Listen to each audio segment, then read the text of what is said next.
Hey guys, this is Camille Scott with Xeno Enthusiast, and I'm on day 4 of my 90-day video challenge for Entre Nation. I'm doing these in one take. As you can see, I'm here at the beautiful beach. It's a gorgeous day outside, and I'm hoping to get in a little bit later. My battery's kind of low on my phone, so hopefully my camera will live out in order to record that. But I just wanted to use today's video as a little bit of an idea dump, a brain dump about a documentary that I want to make about Santa Cruz Island, which is right out here. I think it's kind of hard to see because there's a lot of fog around it, but this island is so rich in history. I live in Ventura, California. These are right off our coast. It's the Santa Barbara Channel that's in between those two islands, and there are so many things that I want to say about it, but every time I go to attack this documentary, I get like all confused about what I want to say and how I want to say it and how I want to put the shots together, because it's all self-funded. I'm just filming it on my iPhone 13, and I'm editing it in iMovie. So it's just going to be a simple little documentary. I don't know how long it's going to be. I'm thinking about 20 minutes. But some of the things that I want to talk about are Scott Odell, Island of the Blue Dolphins. That's something that we all had to read in the 4th grade for California history. And it talks about a lone woman that was stranded out on one of these Channel Islands. Not on Santa Cruz Island. It was the island of San Nicolas, which is over in that direction. She was stranded out there for like 20 years. The story's really remarkable. The way that Scott Odell wrote the book really brought it to life. And when I read that in the 4th grade, I never knew that it was right here off the coast of Ventura, although I grew up in Northern California, so I wasn't familiar with Ventura or Santa Barbara really. She was eventually rescued and brought to the Santa Barbara Mission, where she was forced to sleep in a little cot like this, all straight like this, and she didn't want to do that. She wanted to sleep on the floor with her dogs. And she perished really soon after she was saved, maybe like 6 months later.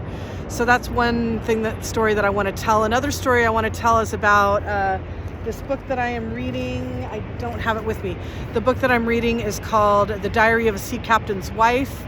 That's about a couple that settled out on this island. Her husband was a fisherman, and it is so rich in stories about everything that happened while she was living there, the different people that came through that she met, and their way of life, very rustic way of life.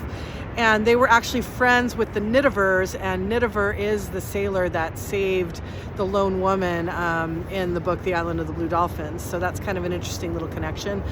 Jaques Cousteau, we've all heard of him. This was one of his top 10 favorite places to scuba dive, because not only is the water so clear, but it also is rich in kelp forests. And the kelp is a seaweed that grows in columns, dozens and dozens of feet high, and it creates like a kelp forest. It was also rich in mammals, lots of mammals that live underwater. You have the orcas, you have, I think, 3 different kinds of dolphins, sea lions, seals, and he found all that sea life to be so playful and so fearless. These islands are actually known as the Galapagos Islands of Northern California. Bill Clinton, we all remember him for maybe some nefarious reasons, but one good thing that he did was he made this group of islands a national park, along with a sanctuary in Monterey Bay north of here to protect the sea life. So that's something that I could also talk about.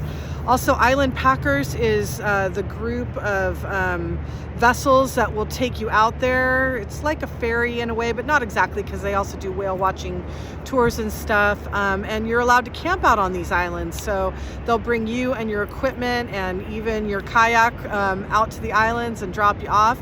Now, there are no services whatsoever on these islands. Everything you bring, you got to pack in and pack out. You need to bring all the water that you're going to need, firewood that you're going to need if you're camping out there. You can also go on a day trip. It's beautiful hiking. One of my favorite hikes is to go up and over to the backside to Smuggler's Cove, which also has its own interesting lore. There was a pirate named Bruchard who came through. He was actually a French pirate that sailed for Argentina under the Argentinian flag, and he actually conquered Monterey for, I think, 2 weeks or something before the Spanish came and knocked him out of there. But as he was coming through, coming north up the coast, here in Ventura and Santa Barbara, the fathers ran for the hills. They brought all their people with them and hid all their treasures up in the hills in order to be safe from Pirate Bruchard, who was pillaging all up and down the coast.